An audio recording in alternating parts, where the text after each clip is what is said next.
ज्यादा पापी कौन। ज्यादा पापी कौन। चौथी कहानी बेताल पच्चीसी की। भोगवती नाम की एक नगरी थी। उसमें राजा रूपसेन राज करता था। उसके पास चिंतामणि नाम का एक तोता था। एक दिन राजा ने उससे पूछा, हमारा ब्याह किसके साथ होगा। तोते ने कहा, मगध देश के राजा की बेटी चंद्रावती के साथ होगा। राजा ने ज्योतिषी को बुलाकर पूछा तो उसने भी यही कहा। उधर मगध देश की राजकन्या के पास एक मैना थी।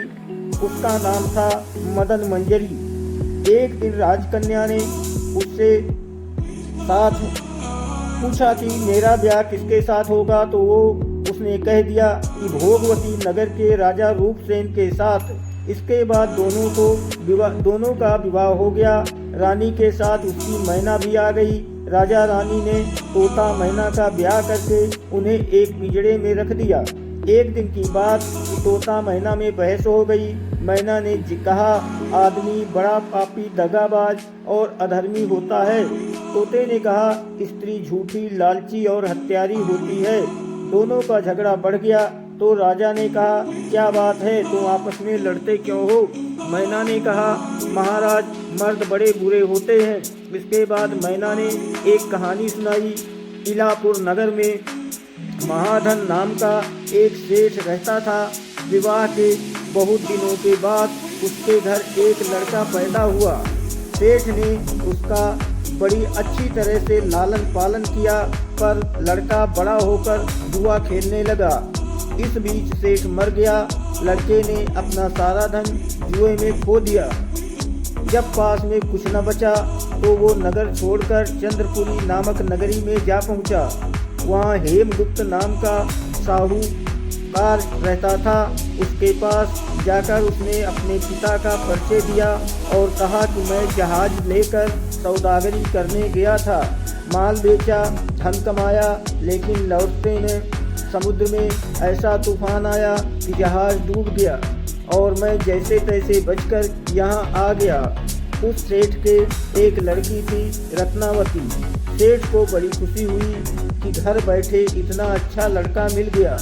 उसने उस लड़के को अपने घर में रख लिया और कुछ दिन बाद अपनी लड़की से उसका ब्याह कर दिया। दोनों वहीं रहने लगे। अंत में एक दिन वहाँ से विदा हुए। सेठ ने बहुत सा धन दिया और एक दासी को उनके साथ भेज दिया। रास्ते में एक जंगल पड़ता था। वहाँ आकर लड़के ने स्त्री से कहा, यहाँ बहुत डर है, तुम अपने गहने उतार कर मेरी कमर में बांध दो। लड़की ने ऐसा ही किया। इसके बाद लड़के ने कहारों को धन देकर डोले को वापस करा दिया और दासी को मारकर कुएं में डाल दिया। फिर स्त्री को भी कुएं में पटक कर आगे बढ़ गया। स्त्री रोने लगी। एक मुसाफिर उधर जा रहा था।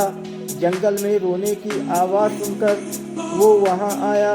उसे कुएं से निकालकर उसके घर पहुंचा दिया। स्त्री ने घर जाकर माँ बाप से कह दिया कि रास्ते में चोरों ने हमारे गहने छीन लिए और दासी को मारकर मुझे कुएं में ढकेल कर भाग गए।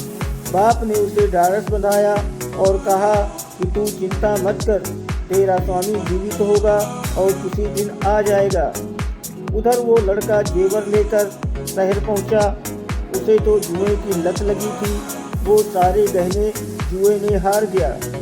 उसकी बुरी हालत हुई तो वो ये बहाना बनाकर कि उसके लड़का हुआ है, फिर अपनी ससुराल चला। वहाँ पहुँचते ही सबसे पहले उसकी स्त्री मिली। वो बड़ी खुश हुई।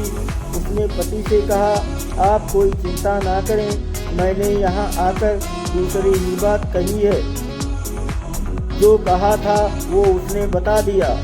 सेठ अपने जमाई से मिलकर बड़े प्रसन्न हुए और उन्होंने उसे बड़ी अच्छी तरह से घर में रखा।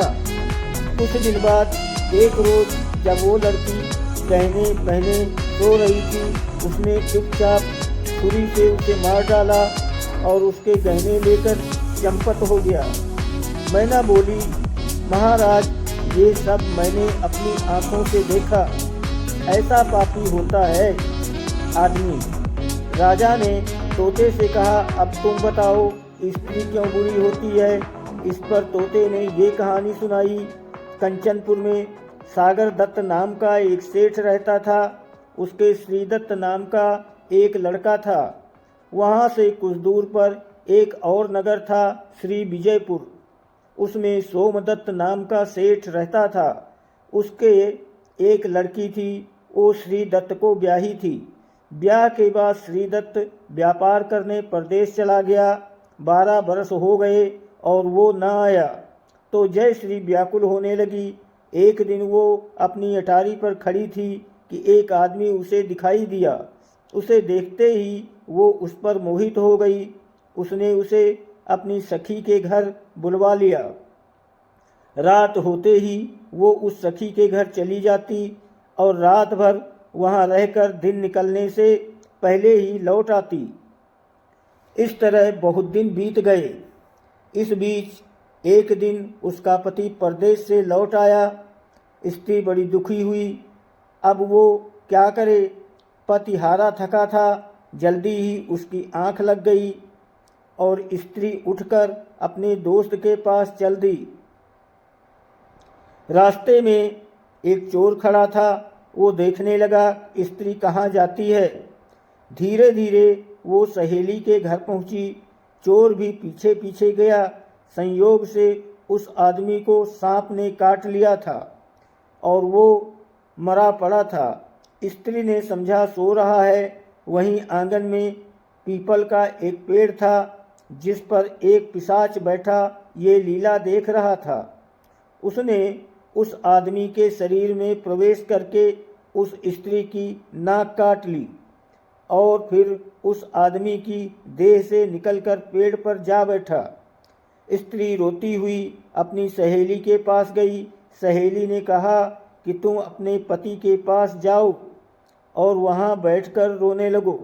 कोई पूछे तो कह देना कि पति ने नाक काट ली है।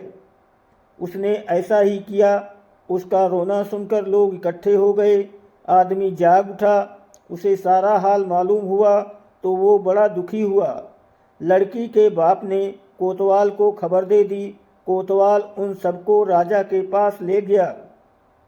लड़की की हालत देखकर राजा को बड़ा गुस्सा आया। उसने कहा, इस आदमी को सूली पर लटका दो।